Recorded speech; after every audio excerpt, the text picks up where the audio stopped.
Learning with C plus plus series में आज हम देखने वाले हैं सी स्ट्रक्चर और सी प्लस प्लस स्ट्रक्चर में क्या डिफरेंस होता है। तो फ्रेंड्स, अगर अभी तक आपने चैनल को सब्सक्राइब नहीं किया है तो चैनल को सब्सक्राइब कर लें और बेल आइकन को प्रेस करें ताकि आपको नोटिफिकेशंस मिलती रहे। और आपसे रिक्वेस्ट है कि वीडियो को पूरा देखिएगा, बिकॉज वीडियो के एंड में मैं आपको बताऊंगी कि क्या क्लास और सी प्लस प्लस स्ट्रक्चर में भी डिफरेंस होता है या नहीं। तो चलिए स्टार्ट करते हैं विद स्ट्रक्चर को हम कॉम्प्लेक्स डेटा टाइप भी कहते हैं और यूजर डिफाइंड डेटा टाइप भी कह सकते हैं।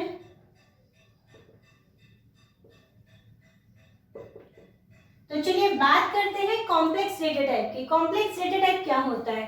अभी तक हमने देखा है एरे क्या होता है? Collection of homogeneous data elements. मतलब अगर सभी वैल्यूज सिमिलर टाइप की हैं तो हम उनका एक एरे क्रिएट कर सकते हैं। सपोज 100 वैल्यूज इंटीजर हैं हमारे पास, तो हम एक इंटीजर एरे क्रिएट कर सकते हैं। अगर 100 कैरेक्टर्स हैं तो हम 100 कैरेक्टर्स का एक एरे क्रिएट कर सकते हैं।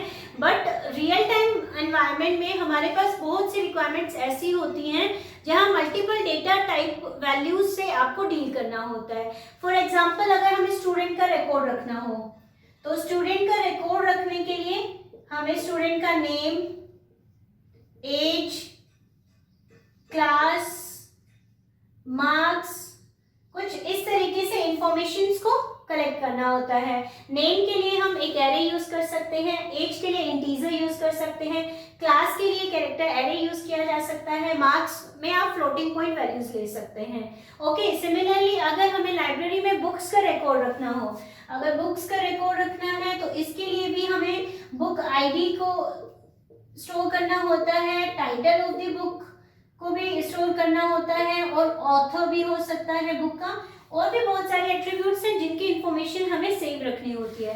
तो यहाँ पे क्या हो रहा है, यहाँ पर हम मल्टीपल डेटा वैल्यूज से, मल्टीपल डेटा टाइप्स से आप डील कर रहे हैं। तो इस सिचुएशन में हम जो कंस्ट्रक्ट यूज करते हैं that is called the structure. क्योंकि हम डिफरेंट टाइप्स ऑफ डेटा एक साथ यूज कर रहे हैं, इसीलिए हम इसे कॉम्प्लेक्स डेटा टाइप कहते हैं। अब बात करते हैं यूजर डिफाइंड डेटा टाइप की। User defined data type means user अपनी रिक्वायरमेंट के अकॉर्डिंग डेटा टाइप को डिफाइन करता है। फॉर एग्जांपल, सपोज हमारे पास बिल्ट इन डेटा टाइप्स हैं। Built in data types means आपका इंटीजर हो गया, कैरेक्टर हो गया, एंड उसके बाद हमारे पास है डिराइव्ड डेटा टाइप्स।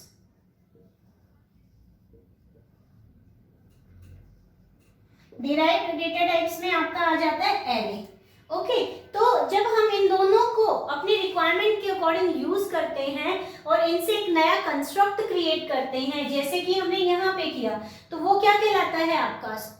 वो कहलाता है आपका यूजर डिफाइंड डेटा टाइप। और इनका यूज करके हम स्ट्रक्चर को क्रिएट कर रहे हैं, तो structure is a user defined data type. Okay, ये था आपके स्ट्रक्चर के बारे में। अब हम बात करते हैं कि सी स्ट्रक्चर और सी प्लस प्लस स्ट्रक्चर में क्या डिफरेंस होता है। C structure and C plus plus structure. Okay, C structure और सी प्लस प्लस स्ट्रक्चर में जो पहला डिफरेंस आता है वो है कि सी स्ट्रक्चर में हम ओनली डेटा मेंबर्स को डिफाइन करते हैं, but C plus plus structure में हम डेटा एंड फंक्शंस दोनों को डिफाइन कर सकते हैं। तो पहला डिफरेंस है डिफाइंस ओनली डेटा मेंबर्स। हम यहाँ पर फंक्शंस को डिफाइन नहीं करते हैं, but C plus plus structure में defines both data and functions. Okay, clear? Now the second difference की अगर हम बात करें या फिर हम कहें कि सिंटेक्स क्या होता है सी स्ट्रक्चर का, तो सी स्ट्रक्चर का सिंटेक्स होता है स्ट्रक्ट, देन स्ट्रक्चर नेम, या हम कह सकते हैं स्ट्रक्चर टैग। और ये स्ट्रक्चर टैग ऑप्शनल होता है आपका, इसीलिए हमने इसको स्क्वायर ब्रैकेट्स में लिखा है, और स्क्वायर ब्रैकेट्स में लिखने का मीन्स होता है ऑप्शनल। आप चाहे तो इंक्लूड कर सकते हैं, अदरवाइज आप इसे स्किप कर सकते हैं। इसके बाद यहाँ पर आपका होता है data type, member 1, semicolon data type, member 2, semicolon and so on. जितने डेटा मेंबर्स आपको डिफाइन करने हैं आप कर सकते हैं, और इसके बाद आप कर्ली ब्रैकेट्स लगा के इसे क्लोज करते हैं विद द सेमीकोलन। ओके, और अगर आप चाहते हैं कि आप यहीं पर अपने वेरिएबल्स को डिक्लेयर करें तो आप यहीं पर अपने वेरिएबल्स को डिक्लेयर कर सकते हैं, structure variables and then semicolon. अगर हम बात करें C++ के स्ट्रक्चर की तो उसका होता है स्ट्रक्ट। स्ट्रक्ट यहाँ पर कीवर्ड है, अगेन हम यहाँ पे स्ट्रक्चर टैग देते हैं, that is optional, and here we define the members of C++ structure. Members में आपके डेटा भी हो सकता है और फंक्शंस भी हो सकता है। ओके, तो यहाँ पर आपका डेटा मेंबर डिक्लेरेशंस होंगे, data members and member functions. Okay, and here we can declare the structure variables and then semicolon. That is the syntax of C++ structure. अब हम बात करते हैं नेक्स्ट डिफरेंस की। जो नेक्स्ट डिफरेंस आता है C और C++ स्ट्रक्चर में वो ये है कि all the data members are private here, sorry public here। Structure में जो भी आप डेटा मेंबर्स को डिक्लेयर करेंगे वो सब पब्लिक हैं। Public means they can be accessible throughout the entire program, but in C++ structures members can be private, public और protected. Okay, now coming to the next difference. जब भी हम main function में structure variables को create करते हैं तो हमें स्ट्रक्ट कीवर्ड को यूज करना होता है। We have to use struct, then structure name लिखेंगे हम, और इसके बाद आप स्ट्रक्चर वेरिएबल लिख सकते हैं।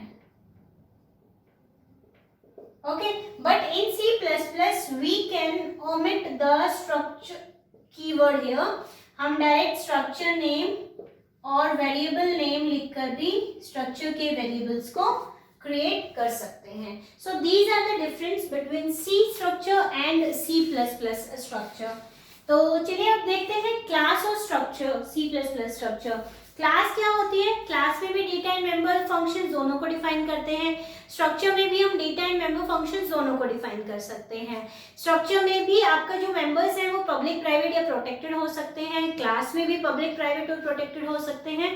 तो क्या दोनों में कोई डिफरेंस है? दोनों में एक छोटा सा माइनर सा डिफरेंस है, और वो डिफरेंस है आपका this is class and this is structure. जो मेन डिफरेंस है या कहें कि जो माइनर सा डिफरेंस है यहाँ पर वो है कि all the members are private by default. Okay, but in this structure all members are public by default.